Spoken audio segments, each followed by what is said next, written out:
Hello po, magandang tanghali. Ay, tanghali po yung update ko. Itong project ko sa phase 5, hindi ko po gaano napupuntahan. Unlike po dun sa phase 3. Siyempre, taga phase 3 lang ako, malapit lang. So, lalakarin ko lang yung project. Makakakuha na ako ng update. Since marami akong project na iniikutan, medyo napag-iiwanan ko sa update yung aking project dito sa phase 5. Pero, continue naman po yung gawa dito. Ayan. So, alanganin din po kasi yung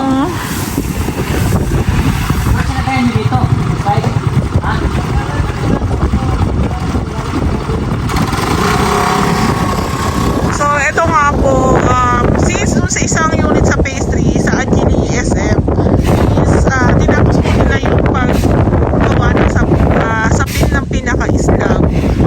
So, dito po muna yung the rest kasi magpo-flooring. So, pag ganyan po medyo malaki yung gagawin, mainit, sabak tayo sa init. Ayan.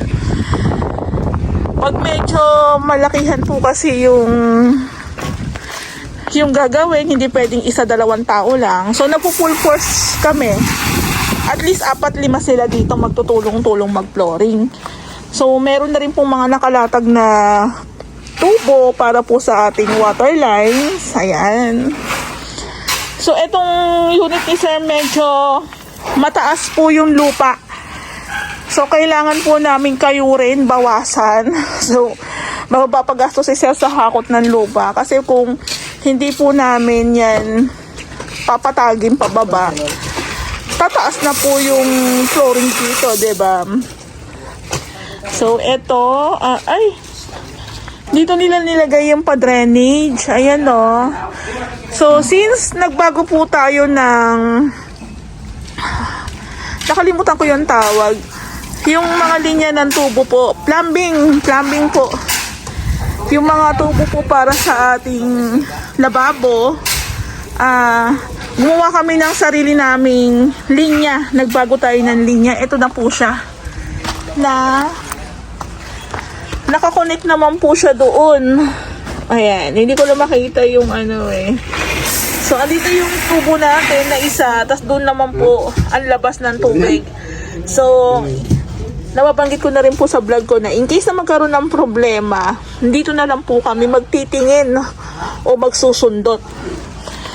So, nakasanayan na po namin na baguhin yung linya ng tubo. Gawa po ng hindi na po kami sigurado doon sa tubo ni Lumina.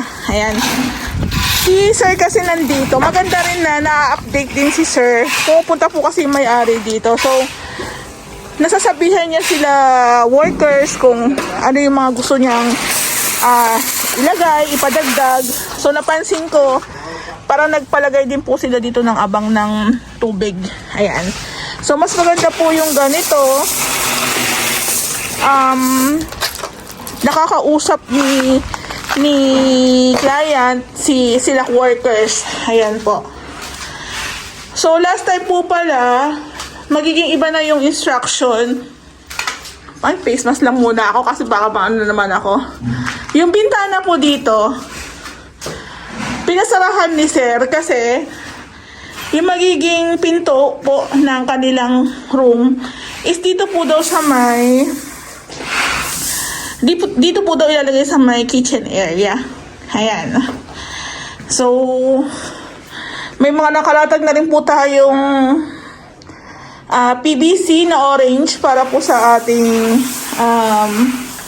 kuryente. Ayan, tabi-tabi po. So, I think nasa mga ano to, mga 1, 2, siguro po na mga nasa 60, 60, 120. Mga siguro nasa 150 po ito. Tabi po. Tapos ito pong room po kasi ito. So, may isang bintana lang pong pinalagay si Sir. Tapos, ito na po yung bintana ni Lumina, sinarahan. So, parang tinanggal, nilipat. Ayan. Sayang din po kasi yung bintana. Tapos, ito pong room, naka-plastering na rin po siya. Naka-plastering na. So, ang kailangan po natin sa back extension natin is maglalagay po ng waterproofing na Flexiban. Tapos yung pang top coat namin is yung tawag dito, Sista waterproofing. Ayan po. So, ito naman pong unit ni sir, kahit hindi ko na-updatean palagi. Meron pong nakatoka po dito. Ayan. So, ito po yung sinasabi ko sa inyo na kahit hindi mo yung bantayan yung mga yan, gumagawa. Kasi si Ray naman po minomonitor din sila eh. So, napansin ko din po dito may mga nakalatag na bakal para po sa pagbuhos sa ating flooring. Ayan. So, meron lang tayong mga wirings na nakaabang.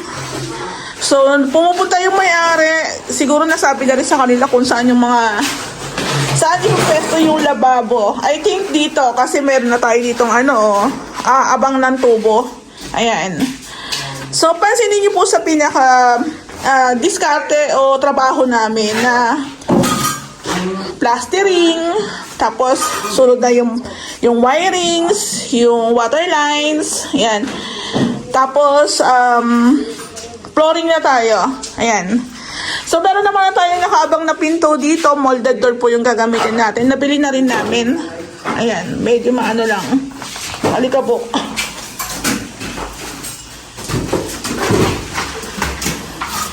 So, ito po yata ang uunahin nila yung loob. Ayan. Magpo-flooring sila.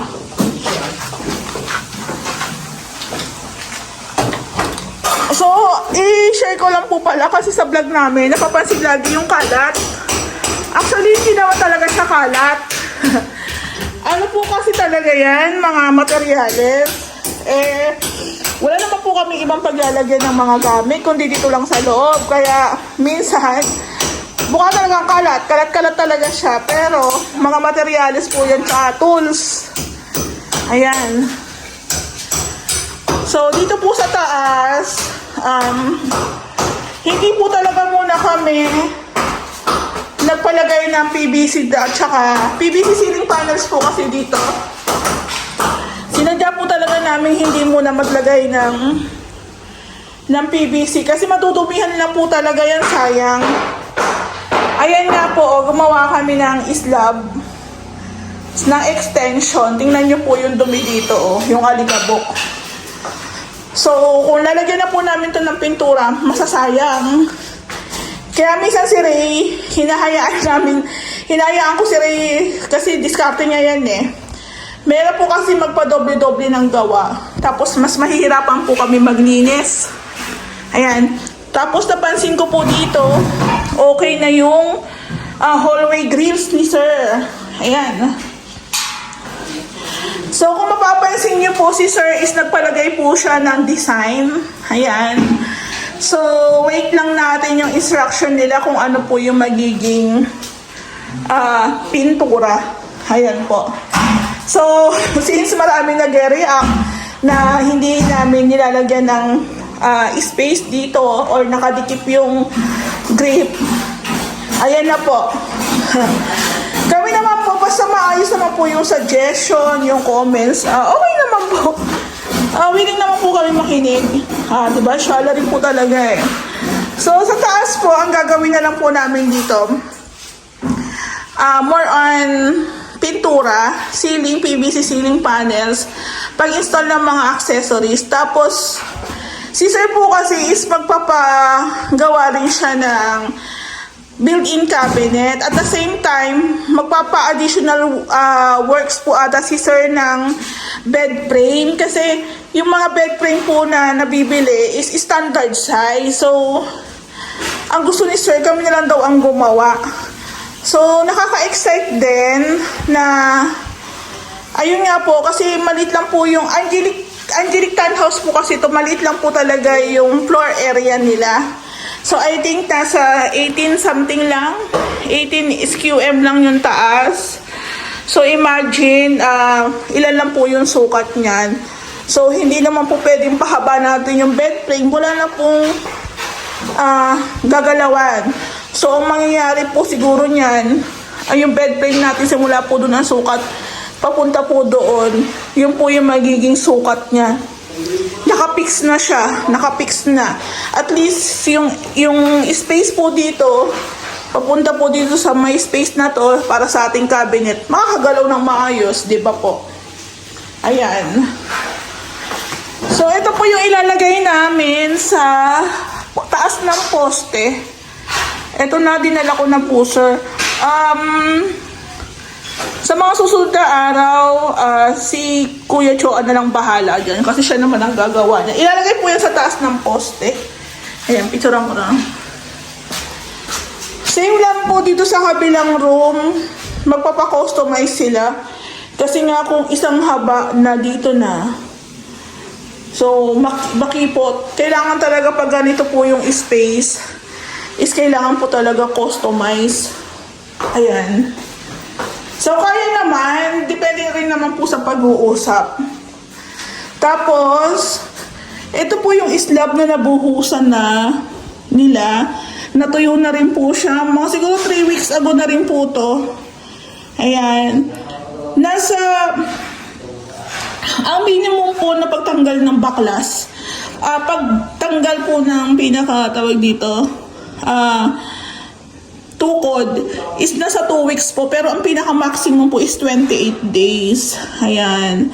So, dikit na dikit po talaga yan sa katalikuran nila. Ayan po. So, lalagyan na rin po natin yan ng tawag nito, Flexiband. Flexiband po yan. Tsaka, lalagyan din po natin ng Sista waterproofing. Ayan. So, sa gawa po namin, may mga nakaabang na po tayong PVC doon. Ayan.